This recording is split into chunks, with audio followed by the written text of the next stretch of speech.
मित्रों, मैं आज आपको एक ऐसे टॉपिक या तथ्य की ओर ले जा रहा हूँ जो ये सीधे उद्धार से इसका संबंध जुड़ा हुआ है, बशर्ते कि आप इसे समझ पाएँ।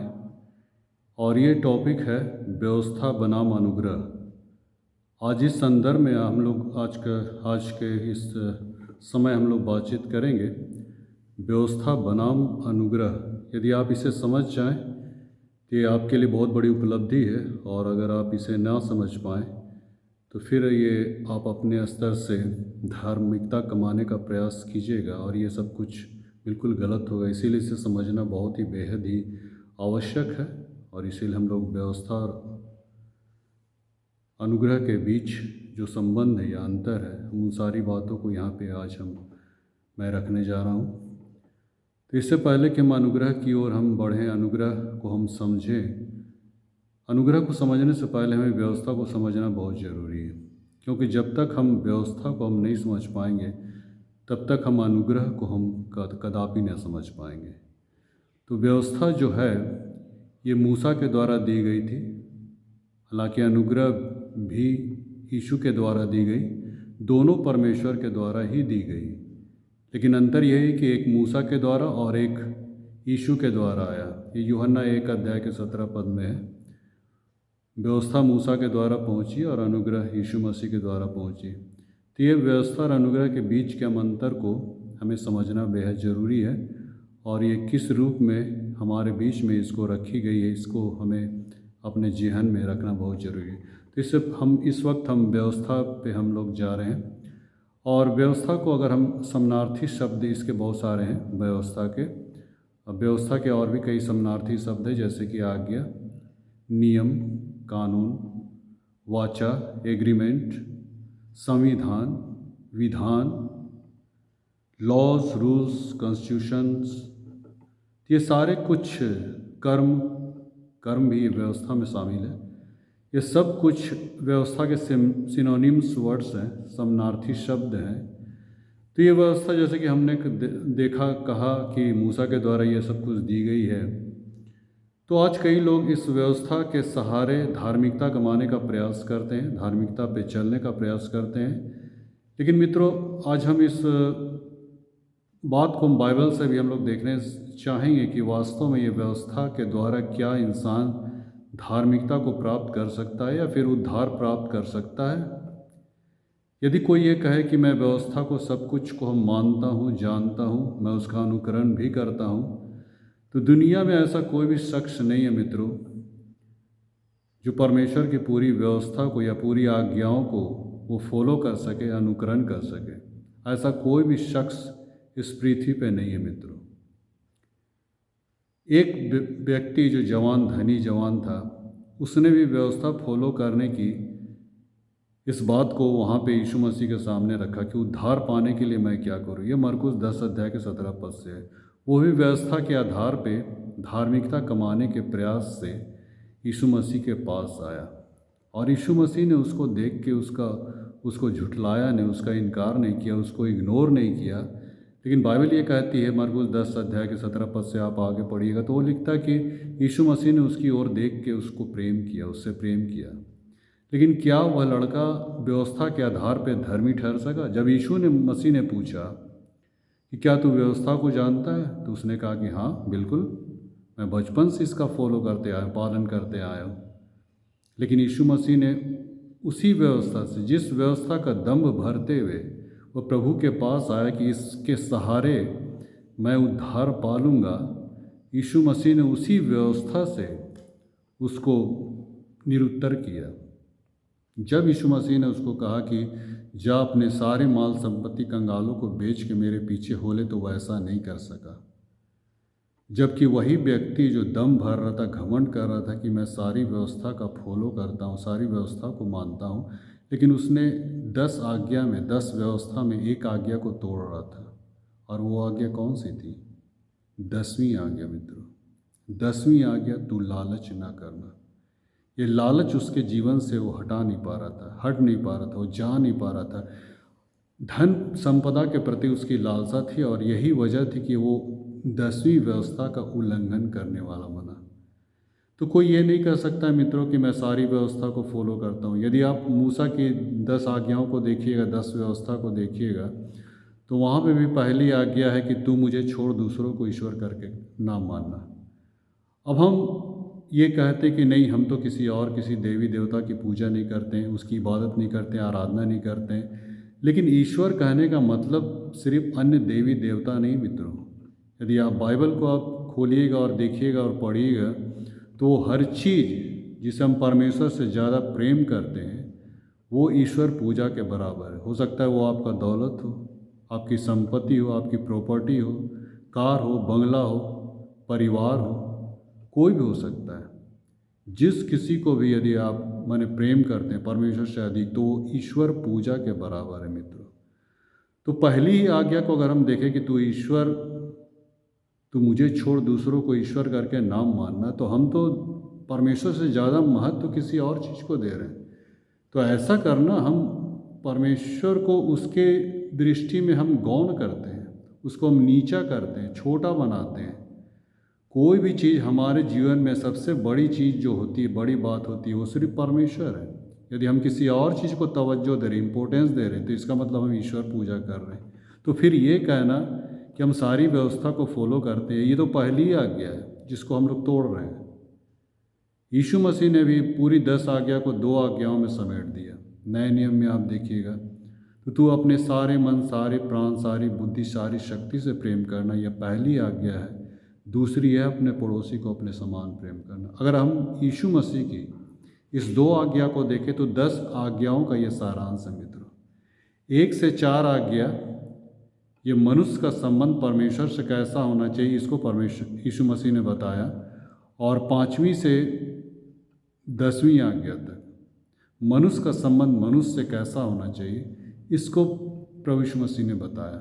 तो ये 2 आज्ञाओं में पूरी 10 आज्ञाओं को तब्दील कर दिया या उसका समरी कर दिया, सारांश कर दिया। तो यदि हम पहली आज्ञा को हम पकड़े कि तू अपने परमेश्वर को अपने समान प्रेम कर, अपनी संपूर्ण बुद्धि, अपनी संपूर्ण शक्ति से प्रेम कर, लेकिन हम इसी आज्ञा में तो हम टूट जाते हैं, तोड़ देते हैं इस व्यवस्था को।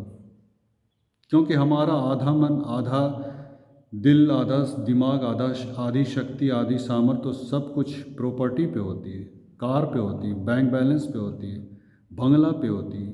हम पूरे मन से हम परमेश्वर को कहाँ उसको हम इम्पोर्टेंस देते हैं, इबादत करते हैं।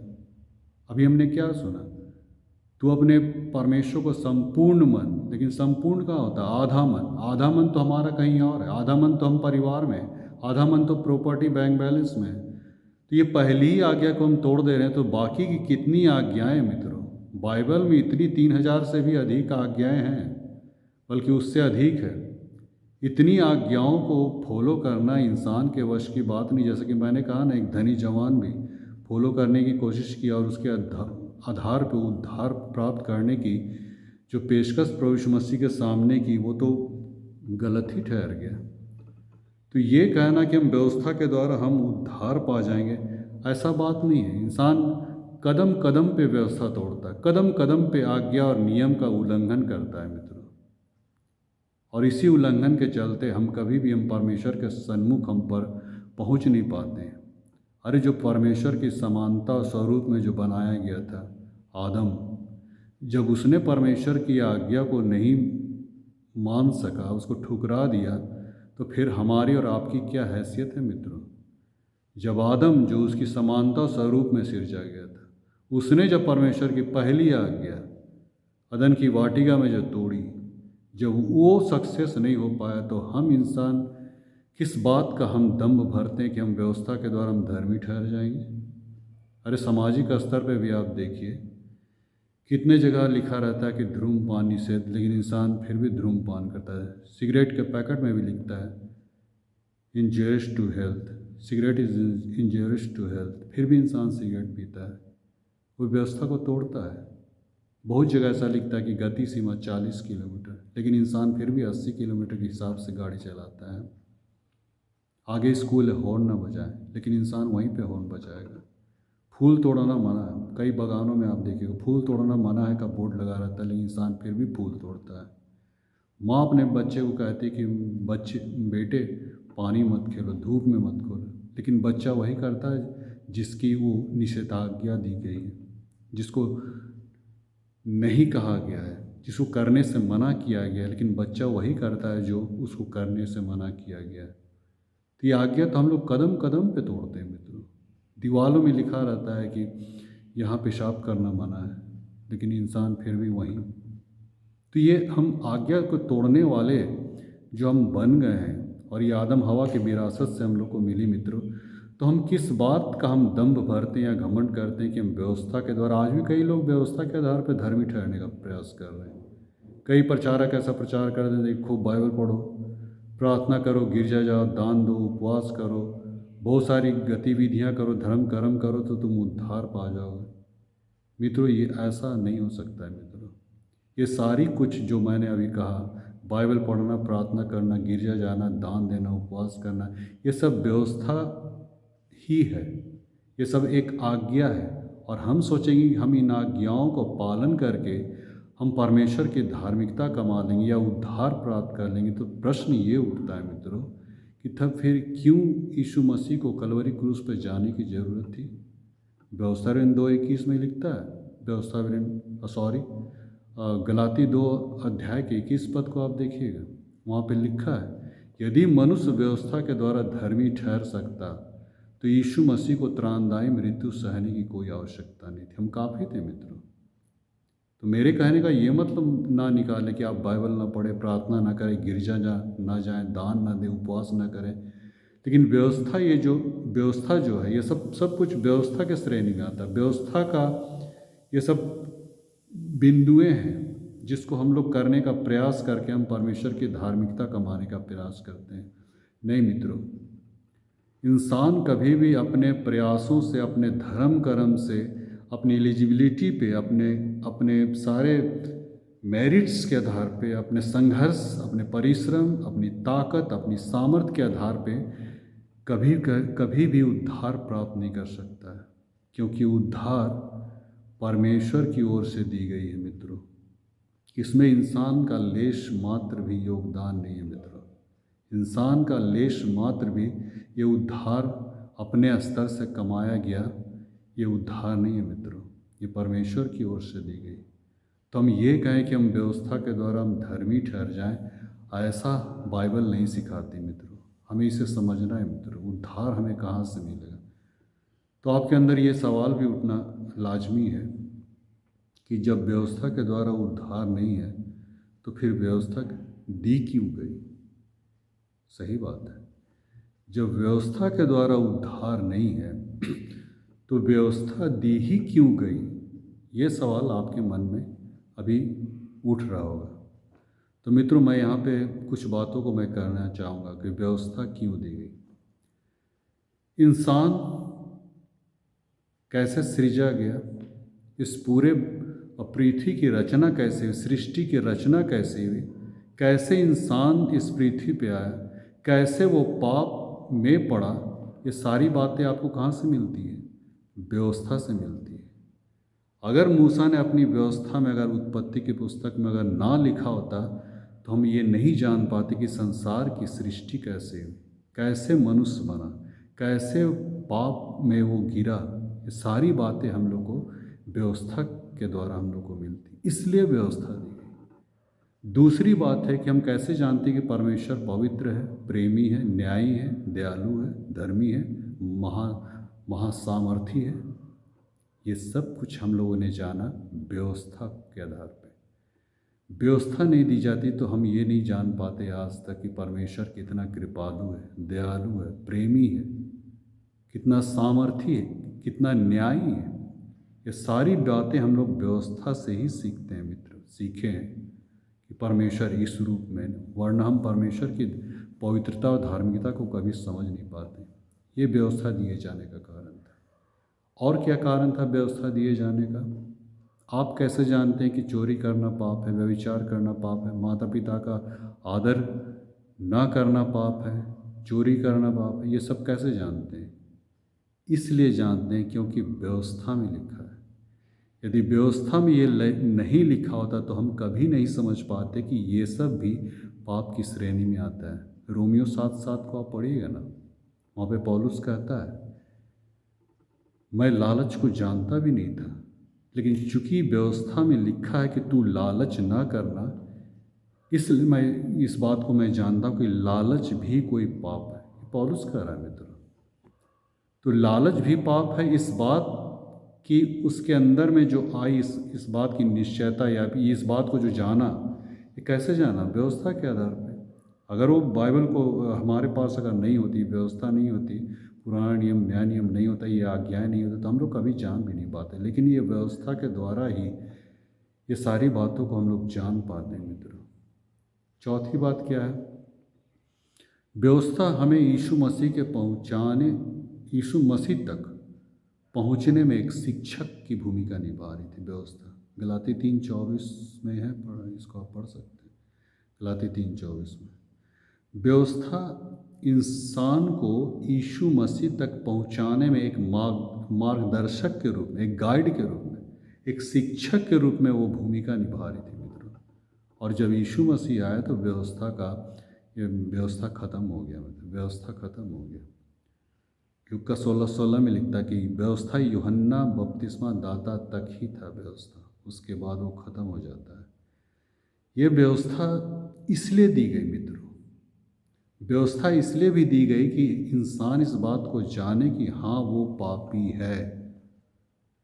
जब तक इंसान को इस बात की पहचान नहीं होती कि वो पापी नहीं है, तब तक उसको उद्धार की गारंटी नहीं है मित्रों। और यही व्यवस्था हमें पाप की पहचान कराती है। हम लोग पाप को नहीं जानते, हम पापी हैं इस बात को नहीं जानते, लेकिन ये व्यवस्था हमें कचोटती है, ये हमें हमारे ऊपर उंगली दिखाती है कि वास्तव में तुम पापी हो। व्यवस्था में लिख दिया गया था कि तुम पापी हो, तो पापी हो तो पापी हो। इसमें और दूसरा और कोई यहाँ पे हम इसको ऐड ही नहीं कर सकते। हम पापी हैं, ये सब कुछ व्यवस्था हमको इंडिकेट करती है। पौलुस कहता है ना कि व्यवस्था से पहले मैं जीवित था, लेकिन व्यवस्था जहाँ आई मैं मर गया। व्यवस्था जहाँ मैंने उसके पास आई, व्यवस्था को जाना, तो वो हम मर गया, समझ गया कि मैं कितना पापी हूँ, क्योंकि व्यवस्था उसको दिखा रही थी कि वो कितना पापी है। ये हर इंसान के लिए मित्रों, व्यवस्था को समझना यहाँ पे यही बात है।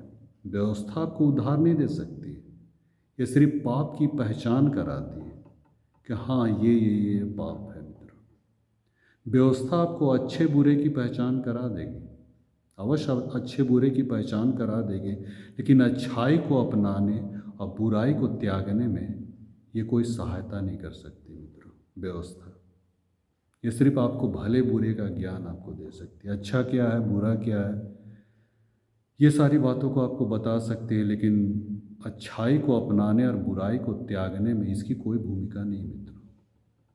आप यीशु मसीह की आज्ञाओं को आप सुनिएगा तो वहाँ पे यीशु मसीह ने कहा था कि पुरानी व्यवस्था में लिखा है, पुराने नियम में लिखा है कि तू व्यभिचार न करना, लेकिन मैं तुमसे कहता हूँ कि यदि तूने किसी स्त्री पे कोई दृष्टि भी डाली तो तू अपने मन में व्यभिचार कर बैठा।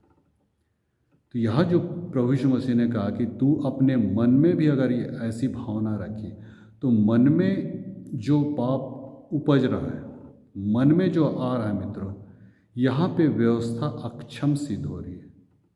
आपके गुनाहों को, आपके पापों को वो हटा नहीं सकती, आपके मन के विचारों को ये व्यवस्था हटा नहीं सकती। मैंने कहा ना, ये व्यवस्था सिर्फ आपको अच्छे बुरे की पहचान करा देगी, उससे ज़्यादा और कुछ नहीं। हमारे दिमाग से वो गंदगी को, पाप को कभी हटा नहीं पाएगी मित्रों। तो यहाँ व्यवस्था आके नाकाम सिद्ध होती है मित्रों।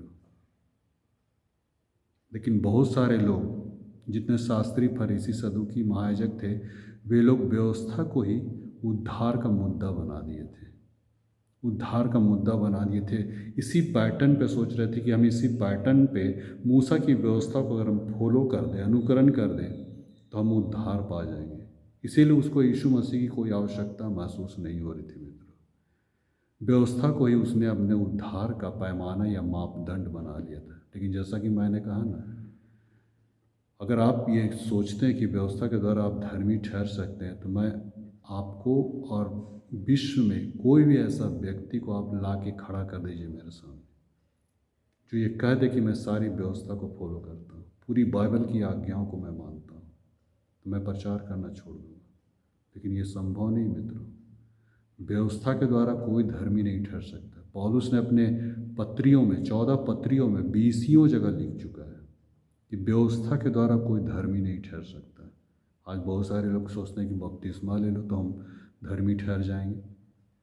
अरे एक व्यवस्था को, एक आज्ञा को प्रभु यीशु मसीह ने कहा था स्वर्ग आरोहण जाने से पहले, उस आज्ञा को बहुत कोट करते हैं। मैंने एक और वीडियो बनाया था बपतिस्मा के प्रति सही दृष्टिकोण, उसमें आपको पूरा एनालिसिस आपको मिल जाएगा। तो बहुत सारे लोग ऐसा कहते हैं कि बपतिस्मा जिस आज्ञा को मानने की प्रभु ने हमें ये आज्ञा दी है, हम उसको माने और उसके द्वारा हम धर्मी ठहर जाएंगे। मित्रों, ये अगर बाइबल को आप छानिएगा, बाइबल को पूरा खंगालिएगा, तो एक तरफ आपने इस व्यवस्था को चलिए फॉलो तो आप कर रहे हैं, बपतिस्मा तो आपने ले लिया, लेकिन याकूब 2:10 के अनुसार वहाँ लिखता है कि अगर कोई व्यक्ति पूरी व्यवस्था को फॉलो नहीं कर पाता, कहीं भी एक बात में चूक जाता है, तो सारी बातों में दोषीदार ठहरता है। तो बताइए आप किस आज्ञा और व्यवस्था को फॉलोवर बन रहे हैं? आप सोचते हैं कि बपतिस्मा पा के हम उद्धार प्राप्त कर जाएंगे, और दूसरी तरफ चीटिंग करते हैं, दिन भर में कितना झूठ बोलते होंगे, दिन भर में कितना गाली गलौज करते हैं, किसी के प्रति ईर्ष्या, द्वेष, नफरत, घमंड, ये सारी क्या व्यवस्था में नहीं लिखा है? क्या प्रभु ने ये सब आज्ञा नहीं दी कि घमंड मत करना, ईर्ष्या मत करना, द्वेष मत रखना, नफरत मत करना? लेकिन हम करते हैं। तो फिर हम किस बात का हम ये अपने आप को ये कर रहे हैं कि हम उद्धार हम प्राप्त कर जाएंगे? बपतिस्मा आज्ञा लेने बोला, हम इस आज्ञा को पालन कर देंगे। आप कितनी आज्ञाओं को पालन करते हैं बताइए? तो ऐसा सोचना, आप भी शास्त्री फरीसी के समान बन जाते हैं कभी कभी। इंसान कभी कभी हम लोग जो हैं, हम लोग भी शास्त्री फरीसी के अनुसार व्यवस्था के द्वारा धार्मिकता कमाने का प्रयास करते हैं। गलत है मित्रों, बिल्कुल गलत है। बाइबल इस बात की ताकीद नहीं करती। व्यवस्था के द्वारा कोई धर्मी नहीं ठहर सकता है मित्रों।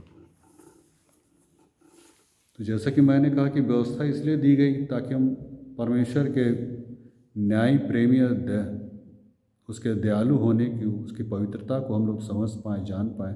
पाप की पहचान कराती है। व्यवस्था एक शिक्षक ठहरी यीशु मसीह के आने तक। तो व्यवस्था के द्वारा इंसान कोई भी धर्मी नहीं ठहर सकता है मित्रों। अब यहाँ पे आता है, हम अनुग्रह के विषय में बताना चाहूँगा। अनुग्रह क्या है? अनुग्रह परमेश्वर की ओर से दी गई मुफ्त भेंट है मित्रों। इसके एवज में हमने कुछ चुकाया नहीं है। अनुग्रह परमेश्वर की ओर से दी गई मुफ्त भेंट या मुफ्त वरदान है, जिसके एवज में हमने कुछ चुकाया नहीं है। हमारी परिभाषा क्या थी? रोमियो 5:8 में क्या लिखता है कि मसीह तभी हमारे लिए मरा जब हम पापी थे। सोचिए, हम पापी थे। हमारा इंट्रोडक्शन, हमारा परिचय यही है कि हम पापी हैं। तब हमारे लिए मरा। हम इतने धर्मी नहीं थे, हम इतने अच्छे खासे नहीं थे, हम पूरे जानकार नहीं थे कि हम बहुत अच्छा जानते हैं बाइबल को। हम बहुत उपवास करते हैं, दान देते हैं, प्रार्थना करते हैं, गिरजे जाते हैं, इसलिए परमेश्वर ने हमें बचाया। जी नहीं मित्रों, इंसान का उद्धार में लेश मात्र भी योगदान नहीं। ये परमेश्वर ने जो अनुग्रह किया, ये अनुग्रह एक मुफ्त भेंट है जो हमें दी गई है मित्रों। इसके एवज में हमने कुछ चुकाया नहीं है, कुछ बलिदान नहीं दिया है, कुछ उसको पे नहीं किया, अदा नहीं किया, जिसकी वजह से वो हमारा छुटकारा किया, हमें उद्धार दिया। अब जस्ट लाइक अनुग्रह को आप इस रूप में आप समझ सकते हैं। एक स्कूल में मान लीजिए कोई विद्यार्थी 30 अंक में पास है और उसने 25 ही मार्क्स लाया। टीचर क्या करती कि चलो भाई, इसको बच्चे को ना रोका जाए, इस पर हम दया दिखाते हैं और 5 मार्क्स देके उसको प्रमोट कर देती है, उसको उत्तीर्ण कर देती है। तो क्या ये बच्चे की परिश्रम और मेहनत का तकाजा है जो उसने पास किया, जो ऊपर क्लास में जो प्रमोट हुआ? क्या उसकी ताकत, सामर्थ्य या मेहनत का नतीजा था? नहीं मित्रों, ये टीचर का ग्रेस था मित्रों, अनुग्रह। टीचर ने उस पर ग्रेस कर दिया। टीचर ने 5 मार्क्स दिला के उसको प्रमोट कर दिया मित्रों। इसीलिए ग्रेस मार्क कहा जाता है, ग्रेस मार्क, ग्रेस, इसी का हिंदी वर्ड है अनुग्रह। परमेश्वर ने भी हम पे अनुग्रह किया मित्रों। हम इस लायक नहीं थे कि हम उसके हम कहलाते, उसकी हम प्रजा कहलाते, या फिर हम उद्धार प्राप्त कर पाते, लेकिन ये परमेश्वर था जिसने हम सबों के गुनाह को उन्हें क्षमा करते हुए इस अनुग्रह का वरदान हमें दिया मित्रों। अनुग्रह किया हमारे ऊपर। परमेश्वर का अनुग्रह थे, इसके एवज में हमने कुछ चुकाया या दिया नहीं। बहुत सारे धर्मशास्त्र लोग, कई ऐसे धर्मशास्त्र आपको यही सिखाएंगे कि तुम अपने आप को परमेश्वर के सामने या भगवान के सामने ग्रहण योग्य बनाओ, लेकिन बाइबल धर्मशास्त्र हमें ये सिखाती है कि मनुष्य कभी भी अपने आप को परमेश्वर के सन्मुख ग्रहण योग्य बना नहीं सकता, लेकिन ये परमेश्वर है जो मनुष्य को अपने सन्मुख ग्रहण योग्य बनाता है। जी हाँ मित्रों, ये हकीकत है। जितने भी दुनिया के धर्मशास्त्र हैं आपको यही सिखाएंगे कि तुम अपने बलबूते पे, अपनी योग्यता, अपनी धार्मिकता, अपनी ताकत, अपने प्रयासों के आधार पे परमेश्वर के सन्मुख ग्रहण योग्य बनाओ, लेकिन बाइबल ऐसा नहीं सिखाती है। बाइबल ये सिखाती है कि ये परमेश्वर है जो मनुष्य को अपने सन्मुख ग्रहण योग्य बनाता है। ये व्यवस्था और अनुग्रह के बीच में यही अंतर है मित्रों। व्यवस्था कहते हैं मनुष्य के द्वारा परमेश्वर के सन्मुख ग्रहण योग्य होने को, प्रयास को व्यवस्था कहते हैं। इसको कर्म भी कहते हैं। मनुष्य के द्वारा वो सारे कर्म जो हम परमेश्वर के सन्मुख ग्रहण योग्य होने को करते हैं, सारे धर्म कर्म, वो सब व्यवस्था के श्रेणी में आता है। और अनुग्रह कहते हैं जो परमेश्वर के द्वारा इंसान के लिए किया गया, वो कलवरी के बीच का क्रूस पे जो बलिदान किया, जो कार्य परमेश्वर ने मनुष्य के लिए किया, इसे हम अनुग्रह कहते हैं। व्यवस्था कहते हैं मनुष्य के द्वारा किया गया प्रयास को, और अनुग्रह कहते हैं परमेश्वर के द्वारा मनुष्य के लिए किया गया प्रयास जो उसने कलवरी क्रूस पे किया। इसको अनुग्रह कहते हैं मित्रों। ये दोनों के बीच में ये अंतर है मित्रों, व्यवस्था और अनुग्रह के बीच में। और इसी व्यवस्था अनुग्रह को नई पहचान पाने की वजह से हम लोग कई बार हम व्यवस्था और अनुग्रह को खिचड़ी बना देते हैं। व्यवस्था और अनुग्रह की खिचड़ी में हम लोग जीते हैं मित्रों।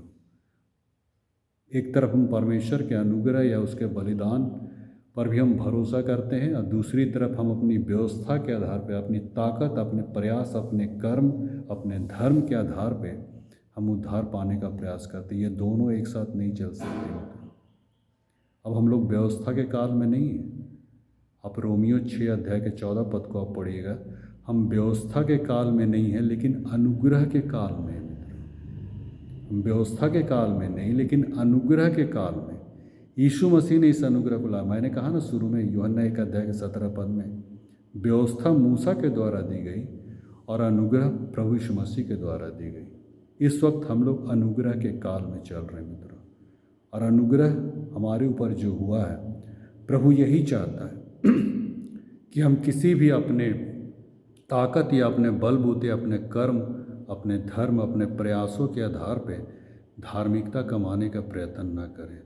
हमें इससे कोई प्रॉफिट नहीं होगा, लाभ नहीं होगा। हम चल नहीं पाएंगे मित्रों जब तक कि परमेश्वर के अनुग्रह को हम ना पहचान लें। हम क्या कर रहे हैं, कितना कर रहे हैं, ये बड़ी बात नहीं, लेकिन प्रभु यीशु मसीह ने हमारे और आपके खातिर कलवरी क्रूस पे क्या किया, ये बड़ी बात है।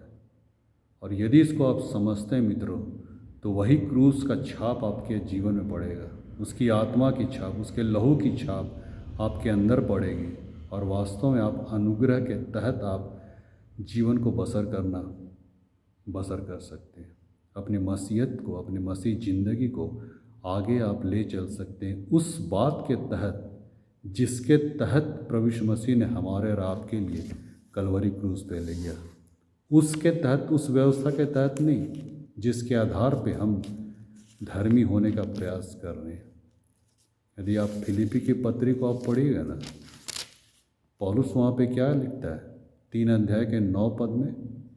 पौलुस ने इस बात को कहा है 3 अध्याय के 9 पद में, मैं उसमें पाया जाऊं, अर्थात मसीह यीशु में पाया जाऊं, ना कि अपनी उस धार्मिकता के साथ जो व्यवस्था के आधार पे या अपने धर्म कर्म, अपने प्रयासों के आधार पे धार्मिकता है, ये चीज़ नहीं पौलुस कह रहा है, वरन उस धार्मिकता के साथ जो मसीह पर विश्वास करने के कारण है और परमेश्वर की ओर से विश्वास करने पर मिलती है। जी हाँ मित्रों, विश्वास के द्वारा अनुग्रह ही से तुम्हारा उद्धार हुआ है। बाइबल ये कहती है इफिसी 2:8 में, विश्वास के द्वारा अनुग्रह ही से, जो अनुग्रह प्रभु यीशु मसीह ने किया है उस अनुग्रह पे हमें विश्वास करना है। हम क्या कर रहे हैं, कितना कर रहे हैं, इस पर हम विश्वास ना करें मित्रों, लेकिन प्रभु यीशु मसीह ने मेरे लिए क्या किया है, अगर उस पर आप विश्वास कीजिएगा, उसके लहू पे, उसके बलिदान पे अगर आप विश्वास कीजिएगा, तो यकीन मानिए आपको उद्धार पाने से कोई रोक नहीं सकता है। और यदि आप चाहे कि मैं अपने धर्म कर्म, अपनी ताकत, अपनी कैपेबिलिटी के बदौलत हम उद्धार पा लेंगे, तो आप नाक रगड़ते रह जाइएगा, लेकिन आपको उद्धार नहीं मिलने वाला है। क्योंकि उद्धार सिर्फ परमेश्वर की ओर से दी गई मुफ्त भेंट है, इसमें इंसान का कोई लेश मात्र योगदान नहीं। इसलिए मैं कह रहा हूँ मित्रों कि अनुग्रह को आप लोग पहचानिए मित्रों, कि अनुग्रह, परमेश्वर का अनुग्रह क्या था, किस रूप में हमें अडॉप्ट किया, हमें अपनाया, हमें अपनी नीच प्रजा होने के लिए, अपने नीच संतान बनने के लिए, बनाने के लिए अपने आप को कलवरी क्रूस पे ले गया। उसने जो कुछ किया मित्रों, उस पर आप रत्ती भर भी आप अविश्वास ना करें मित्रों, रत्ती भर भी आप अविश्वास ना करें, बिल्कुल पूरी रीति से आप विश्वास करें। आज कई लोग ऐसा कहते हैं कि नहीं, प्रभु यीशु मसीह ने जो बलिदान दिया उसमें कुछ त्रुटि रह गई। अच्छा, कुछ त्रुटि रह गई। आप एक बात को हमेशा ख्याल रख लीजिए मित्रों, हमारा समीकरण यही बनता है, यीशु का बलिदान इक्वल टू सैल्वेशन, उद्धार। यीशु का बलिदान बराबर उद्धार। अब यदि आप इसमें कुछ और जोड़ घटाव करते हैं मित्रों, तो ये आपके लिए श्राप है मित्रों। मैं नहीं कर रहा हूँ, बाइबल कह रही। हम लोग कई बार ये कहते हैं कि प्रभु यीशु मसीह ने जो बलिदान दिया उसमें कुछ त्रुटि रह गई। अच्छा, त्रुटि रह गई, और हम उसमें ऐड करते हैं उस समीकरण में, यीशु का बलिदान प्लस बपतिस्मा प्लस व्यवस्था प्लस कर्म इक्वल टू उद्धार, सैल्वेशन। ये गलत है मित्रों। आप गलाती 5:4 को पढ़िए, वहाँ पे लिखता है, जो शख्स व्यवस्था के द्वारा धर्मी ठहरने का प्रयत्न कर रहा है वो परमेश्वर के अनुग्रह से गिर गया है, उसकी नज़र से गिर गया है, वो अनुग्रह को तुच्छ समझ रहा है, और परमेश्वर की इस अनुग्रह को वो असिद्ध और अयोग्य करार दे रहा है।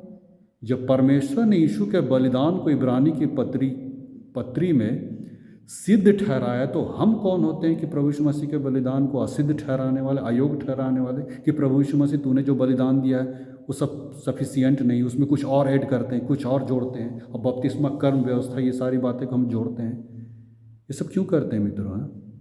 अपने आप को धर्मी दिखाने के लिए, धार्मिकता रखने के लिए। अरे यीशु मसीह की ओर देखिए, यीशु मसीह के बलिदान के साथ और भी कुछ कोई भी ऐड करेगा ना, वो श्रापित है मित्रों, परमेश्वर की नज़र में श्रापित है। यानी कि परमेश्वर ने जो काम किया कलवरी क्रूस पे, अपने बेटे को लहू बहा के अपने जीर्ण शीर्ण अवस्था में कर दिया, उसको तार तार कर दिया। ये कोई मजाक बात है? और हम लोग सोचते हैं कि हम अपने स्तर पे हम धार्मिकता कमा लेंगे। अरे प्रभु यीशु मसीह के लहू की ओर देखिए मित्रों। मैं ये सब बता रहा हूँ, इसलिए बता रहा हूँ कि प्रभु जी मुझे भी बचाया। मैं किसी व्यवस्था के द्वारा यहाँ तक नहीं पहुँचा। मैं अपनी गवाही को मैं वीडियो के तौर पे मैं बताऊँगा। मैं व्यवस्था के आधार पर किसी आज्ञा का पालन करने के द्वारा मैं यहाँ तक पहुँचा हूँ, सो बात नहीं मित्रों। कैसे परमेश्वर का अनुग्रह मेरे जीवन में हो उसको मैं बताऊँगा। लेकिन मैं आज इतना ही कहना चाहता हूँ मित्रों, परमेश्वर के अनुग्रह को पहचानिए मित्रों, उसमें कोई जोड़ घटाव करने की दुस्साहस मत कीजिए। यीशु मसीह का बलिदान परफेक्ट था, और उसके परफेक्शन में आप जरा भी उसमें कुछ भी ऐड करने की हिम्मत मत कीजिएगा। प्रभु, जब तक हम बपतिस्मा नहीं लेंगे तब तक हमारा उद्धार नहीं है। जब तक हम व्यवस्था नहीं ले लेंगे, मुझे व्यवस्था का ये नहीं कर देंगे, वो कर्म धर्म नहीं कर देंगे, ये सब बिल्कुल। यशायाह 64:6 में क्या लिखता है? तुम्हारी सारी धार्मिकता मैले चिथड़ों के समान है। तो कौन सी धार्मिकता की बात आप कर रहे हैं मित्रों? खबरदार रहिएगा इन सारी बातों से। इसलिए परमेश्वर के अनुग्रह को पहचानिए मित्रों, कि उसका अनुग्रह हम पापियों के ऊपर में क्यों हुआ मित्रों? क्योंकि इंसान व्यवस्था के द्वारा धर्मी नहीं ठहर सकता था। इसीलिए परमेश्वर ने अपने अनुग्रह को हमारे बीच में लाया। और चूँकि व्यवस्था दी जा चुकी थी, व्यवस्था दी गई थी, इसीलिए व्यवस्था को यीशु मसीह ने लोप करने नहीं आया था। बाइबल ये कहती है कि मैं व्यवस्था को लोप करने नहीं लेकिन उसको पूरा करने आया हूँ। चूँकि परमेश्वर ने उस व्यवस्था को हमारे लिए दी थी, लेकिन पृथ्वी पे कोई भी ऐसा इंसान नहीं था जो सारी व्यवस्था को फॉलो कर पाता, अनुकरण कर पाता। लेकिन पृथ्वी पे, संसार पे सिर्फ एक ही व्यक्ति था जिसने पूरी व्यवस्था को फॉलो किया है, और वो है प्रभु यीशु मसीह। वो इसलिए किया मित्रों, ताकि परमेश्वर की जो बातें वो माने बेकार जाने ना पाए। जो काम हम नहीं कर सके, जो व्यवस्था आज्ञाओं का फॉलो पालन हम लोग नहीं कर पाए, प्रभु यीशु मसीह ने करके दिखा दिया। ये सब कुछ हम पापियों के प्रतिनिधित्व करने के लिए कर रहा था, प्रतिनिधि के तौर पे था मित्रों। इसलिए मित्रों मैं कहना चाहूँगा कि हमने क्या किया और कितना कर रहे हैं ये बड़ी बात नहीं मित्रों, यीशु मसीह ने आपके लिए क्या किया यही बड़ी बात है, और यही अनुग्रह है। और इस अनुग्रह पे अगर आप बने रहिएगा मित्रों, तो आप अवश्य परमेश्वर के उद्धार को आप प्राप्त कीजिएगा, उसकी धार्मिकता को आप प्राप्त कीजिएगा। अदरवाइज हम सक्सेस हम नहीं कर पाएंगे। तो परमेश्वर आप सबों को बहुत आशीष दे, यही मैं आपके लिए परमेश्वर से विनती करता हूँ। सबों को जय मसीह।